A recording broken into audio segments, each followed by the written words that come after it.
മലയാള സിനിമയുടെ ഏറ്റവും പുതിയ ചലനം ഭ്രമരമാണ്. എവിടെയും ഭ്രമരത്തിൻ്റെ ചിത്രീകരണത്തെക്കുറിച്ചുള്ള ചർച്ചകളാണ്. ആ വിശേഷങ്ങൾ നമുക്ക് സംവിധായകൻ ബ്ലസ്സിയോട് നേരിട്ട് തന്നെ തിരക്കാം.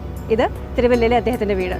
തിരുവല്ലയിലെ റെസ്റ്റ് ഹൗസിലേക്കുള്ള ഈ നടപ്പാത താങ്കൾക്ക് വളരെ സുപരിചിതമായിരിക്കുമല്ലേ? ഒരുപാട് ക്യാരക്ടേഴ്സ് മനസ്സിൽ കൂടെ വന്നു പോയ വഴിയല്ലേ ഇത്? തീർച്ചയായിട്ടും എന്നെ എന്താ പറയുക, എന്നെ ഒരു എഴുത്തുകാരനാക്കിയത് ഈ അങ്ങനെ പറയാനല്ല, അതിനൊരു ഇടം കിട്ടിയത് ഈ സ്ഥലത്ത് വെച്ചാൽ ഞാൻ ഒരു ഇത് പേന എടുക്കുന്നത് ആദ്യമായിട്ട് ഇവിടെ വെച്ചാണ്. എനിക്കൊന്ന് ഒരു ദിവസം ഉച്ചയ്ക്ക് ഊണുമൊക്കെ വീട്ടിൽ നിന്ന് കഴിഞ്ഞിട്ട് എൻ്റെ വീട് തൊട്ടടുത്തായതുകൊണ്ട് ഇവിടെ വന്നിരുന്നാണ് കാഴ്ച എഴുതി തുടങ്ങുന്നത്.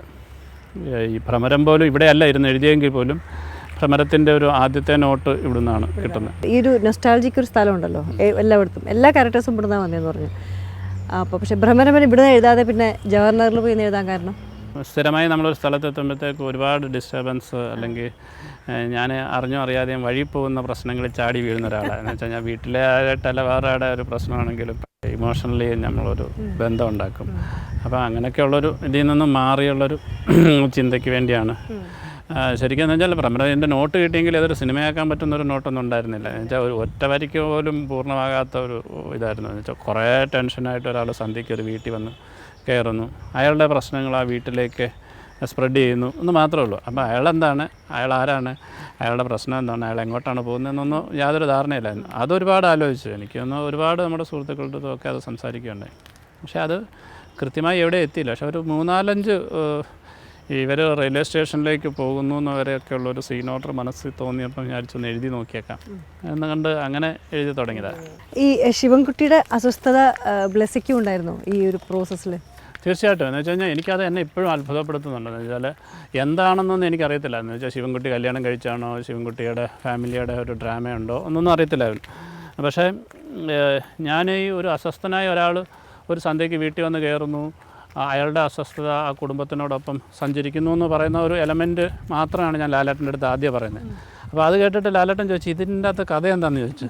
അപ്പോൾ എനിക്കൊരു കഥയുണ്ടായിരുന്നില്ല. ഞാൻ പറഞ്ഞൊരു ഇന്ന കഥയായിട്ടില്ല, പക്ഷേ എനിക്ക് എന്തോ ചെയ്യാൻ പറ്റുമെന്ന് തോന്നുന്നു. വെച്ചാൽ അത്രയധികം അസ്വസ്ഥത എനിക്ക് ഉണ്ടാക്കുന്നുണ്ട്.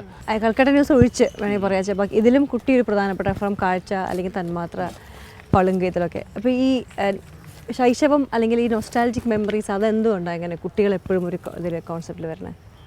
എനിക്കറിയത്തില്ല. പലപ്പോഴും ചോദിക്കുമ്പോഴാണ് നമ്മൾ അതിനെക്കുറിച്ച് ആലോചിക്കാറുള്ളത്. അതല്ലാതെ പറയുന്നൊക്കെ ഒരു ജാടയുടെ പുറത്ത് പറയുന്നതായിട്ടുള്ളൂ. ഞാൻ കുട്ടിക്കാലത്ത് അങ്ങനെ ആയിരുന്നു. പക്ഷേ എനിക്ക് തോന്നുന്നത് കുട്ടിക്കാലം ഒട്ടും അനുഭവിക്കാത്ത ഒരാളാണ് ഞാൻ.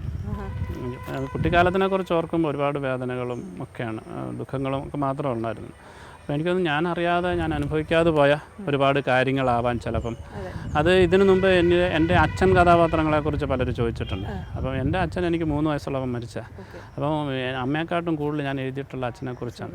അപ്പം അങ്ങനെ ഒരു കുട്ടിക്കാലത്ത് എനിക്ക് കളിക്കൂട്ടുകാരില്ലായിരുന്നു, ഞാൻ കളിക്കാൻ പോകാറില്ലായിരുന്നു. നമ്മുടെ മനസ്സിലുള്ള ഒരു മോഹം ഉണ്ടല്ലോ, ഇങ്ങനെയൊക്കെ ആയിരിക്കണം, പലപ്പോഴും അതായിരിക്കാൻ ചിലപ്പോൾ എനിക്ക് തോന്നുന്നത്. സാധാരണ ബ്ലെസ്സി പറയുന്ന കഥ എങ്ങനെയാ വെച്ചാൽ സാധാരണക്കാരുടെ ഒരു അൺഫോർസീൻ സർക്കംസ്റ്റൻസ് ആണ്. അസാധാരണമായിട്ട് പല മുഹൂർത്തങ്ങളും വന്നു പോകുന്ന സിനിമയിൽ. പക്ഷേ ഫാമിലി കാണിക്കുമ്പോൾ ഫാമിലി ഭയങ്കര ഒബ്സഷനാണെന്ന് എനിക്ക് തോന്നിയിട്ടുണ്ട്. കാരണം കുറച്ചുകൂടി എന്താ പറയുക, കുറച്ച് ഓവറാന്ന് ഉദ്ദേശിക്കുന്നത് വെച്ചിട്ടുണ്ടെങ്കിൽ ഭയങ്കര സ്നേഹം, അങ്ങനെ ഒരു ഒബ്സഷൻ ഞാൻ കാണുന്നുണ്ട് ഫാമിലീസിൽ. അതും ഇങ്ങനെയാണോ? ആ മറുപടി പറഞ്ഞു കഴിഞ്ഞാൽ എനിക്ക് കുടുംബമൊക്കെ ഉണ്ടാകും. എൻ്റെ ആഗ്രഹങ്ങൾ മാത്രമാണെന്ന് പറഞ്ഞാൽ എനിക്ക് തോന്നിയിട്ടുള്ള, എൻ്റെ മകൻ ഈ അടുത്ത സമയത്ത് മൂത്തവൻ പറയുകയുണ്ടായി, ഞങ്ങൾക്ക് റോയൽറ്റി തരണമെന്ന്.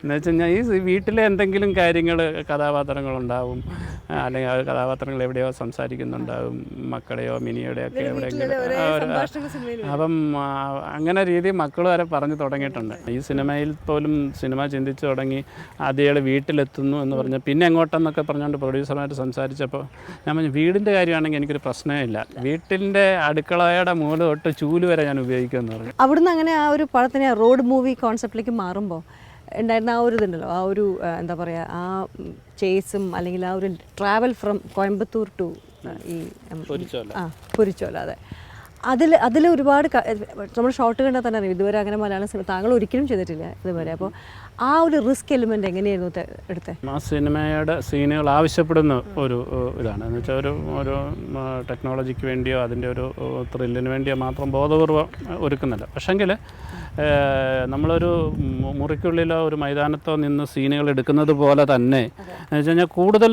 സീനുകളും അത്തരത്തിലാണ്. അപ്പോൾ ഒരു ജീപ്പിനുള്ളിൽ തന്നെയാണ്ട് 75 ഷോട്ടെന്നൊക്കെ പറയുമ്പോൾ 75 ഷോട്ടും എടുത്ത ആംഗിളിലല്ല വേറൊരു ആംഗിൾ എടുക്കണമെന്നുണ്ടെങ്കിൽ അതിനുവേണ്ടി ഒരുപാട് എക്സസൈസ് നമ്മൾ ചെയ്യേണ്ടി വരും. അപ്പോൾ അത്തരത്തിലുള്ളൊരു ചിന്തയിലാണ് ഇതെങ്ങനെ മാറ്റിയെടുക്കുകയെന്ന് വെച്ച് കഴിഞ്ഞാൽ ഒരു ഓടുന്ന വണ്ടിക്കുള്ളിൽ അല്ലെങ്കിൽ ഓടുന്ന കാറിനുള്ളിൽ 360 ഡിഗ്രി ക്യാമറ ചലിക്കുന്നു എന്നൊക്കെ പറയുന്നത് ആ രീതിയിൽ നമ്മൾ തന്നെ ഉണ്ടാക്കിയെടുത്താണ്. നമ്മളൊരു മലയാള സിനിമയ്ക്ക് അത് പറ്റാത്ത ചില കാര്യങ്ങളാണ്. പക്ഷേ അതിനുവേണ്ടി ഒരുപാട് എക്യുപ്മെൻറ്റ്സുകളും കാര്യങ്ങളൊക്കെ നമ്മൾ ഉണ്ടാക്കിയിട്ടുണ്ട്. അതെ. അപ്പോൾ അജയൻ്റെ ഒരു വലിയൊരു കോൺട്രിബ്യൂഷൻ ഉണ്ട്. എന്ന് വെച്ചാൽ അജയനെ സംബന്ധിച്ചിടത്തോളം അജയൻ മലയാളത്തിൽ ചെയ്തിട്ടുള്ള തൂവാനത്തുമ്പിയാണ് ലാസ്റ്റ് ചെയ്തിട്ടുള്ളത്. അജയനും ജയനും കൂടെ ചെയ്ത സിനിമ. പിന്നീട് ഏതാണ്ട് ഒരു 20 വർഷത്തിന് ശേഷമാണ് ഇപ്പം മലയാളത്തിൽ വരുന്ന തെലുങ്കിലും കന്നഡത്തിലൊക്കെ ആയിട്ട് ഒരുപാട് സിനിമകൾ ചെയ്തിട്ടുണ്ട്. അദ്ദേഹത്തിൻ്റെ ഒരു എക്സ്പീരിയൻസ് ഈ സിനിമയ്ക്ക് ഒരുപാട് ഗുണം ചെയ്തിട്ടുണ്ട്.